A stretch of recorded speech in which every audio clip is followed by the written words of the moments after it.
Ang layunin ng Alpha Kappa Rho is, una sa lahat is mabago yung pananaw ng ibang tao sa salitang kapatiran.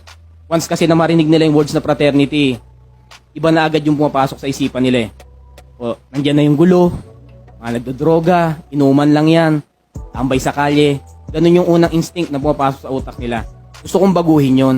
Gusto kong maging proud, hindi lang yung mga sumasali sa amin. Ultimo mga magulang nila na hindi magsisi na pag pinapagalitan yung bata, di ba, madalas. Yan na natututunan mo sa akro. Ganun lagi yan sinasabi, di ba? Gusto ko maging proud sila na yung anak nila membro ng isang kapatiran na hindi pasaway sa komunidad. Nakakatulong. Sa ngayon, napakaganda ang relasyon namin sa pamahalaan. Kasi hindi sila nag-hesitate na tulungan kami o kaya tumugon sa mga panawagan namin tulong.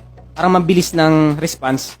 Kada hihingi kami ng tulong, eh, nakikita naman siguro nila na maganda naman yung pinatutunguhan na ng tulong nila. Parang ikaw, halimbawa magbibigay ka ng tulong, siyempre kailangan mong i-assure na yung tulong na ibibigay mo is may magandang patutunguhan. Parang ganun din sa kanila. Nakikita nila na well-deserved naman kaming tulungan, then mapupunta na, magbibinipisyo naman yung nakakarami sa aming gagawin. Maganda relasyon namin, yung pamahalaan.